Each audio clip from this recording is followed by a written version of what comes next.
ఇప్పుడు మన తెలంగాణలో ఉన్నది ప్రజాపాలన కాదు, రాక్షస పాలన.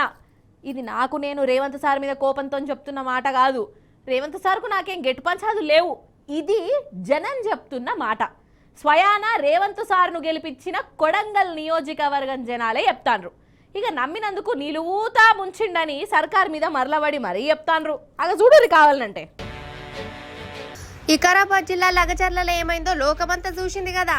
భూములు గుంజుకొని నోట్ల మట్టి కొట్టి ఉపాయం నడుస్తుంటే మన రైతులు సర్కారు మీదికి మరలబడ్డరు. ఆఫీసర్లను ఊరవతల దాకా గెందిరు. గా ఫార్మా కంపెనీలు మాకద్దు సారు అని ఎంత మొత్తుకున్నా సర్కార్ జగమొండేశం వేసి ముంగడికి పోతుంటే జనం అడ్డం పడ్డరు.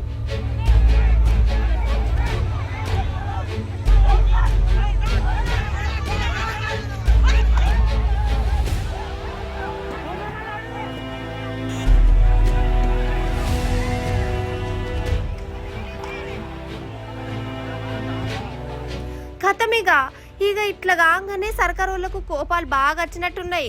రైతుల మీద కుత ఉడికిర్రు కావచ్చు. అసలు మనది తెలంగాణనా లేకుంటే కాశ్మీర్లున్నామా, తాలిబాన్ రాజ్యం నడుస్తుందా అన్నట్టే చేసిరోళ్ళ. రాత్రికి రాత్రే 100 మంది పోలీసులు పడ్డారు ఊరి మీదకి. అర్ధరాత్రి కరెంటు తీసేసి మరి ఇంటింటికి పోయి చెకింగులు చేసిరు.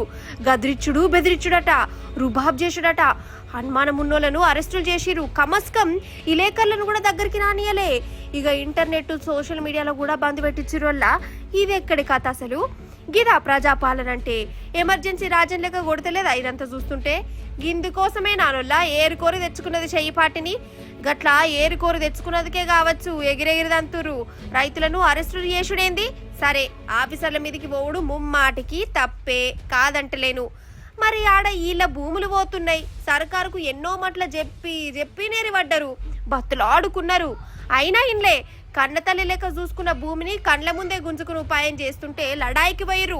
మరలబడ్డందుకు వాళ్ళని అరెస్టు చేసి గోసబుచ్చుకుంటారు పోలీసులు. అసలు రైతులను మనుషుల లెక్క కూడా చూడకుంటే ఎట్లనోల్లా? రేవంత్ రెడ్డి గారు మీ బావమరిది గారికేమో అమృతం పంచి వాళ్ళ కొడంగల్ వాసులకు విషం పంచుతా ఉన్నాం ఫార్మా పేరిట. ఇది ప్రజలందరూ చూస్తూ ఉన్నారు. నిన్న జరిగిన సంఘటన, ప్రజల తిరుగుబాటు ఏదైతే కొడంగల్లో ప్రారంభమైందో, మీ బావమరిదికేమో ఇక్కడ అమృతు, మీ అల్లుడు గారి ఫార్మా కంపెనీకేమో కొడంగల్లో భూములు గుంజుకోవాలా, దానికి మీ తిరుపతి రెడ్డి గారి దాదాగిరి. అల్లుడు కోసం ఈరోజు కొడంగల్ని బలిపెట్టే పరిస్థితి ఈరోజు కనబడతా ఉంది. అందుకే ప్రజల తిరుగుబాటు కూడా అక్కడ మొదలైంది. ఈ లగచర్ల కానే కాదు, ఈ చెయ్యిపాటి అధికారంలోకి వచ్చిన 11 నెలల సంధి రోడ్ల మీదకి రానోళ్ళు లేరు, గోస వడనోళ్ళు లేరు. చూస్తలేమా మనం కూడా? ఏడాది కాకముందే గిట్లుంటే ఇంకా 4 ఏండ్లున్నది. మన తెలంగాణ ఏమైతుంది? మన రేవంత్ సర్కార్ ఎట్లా పాలన చేస్తుంది?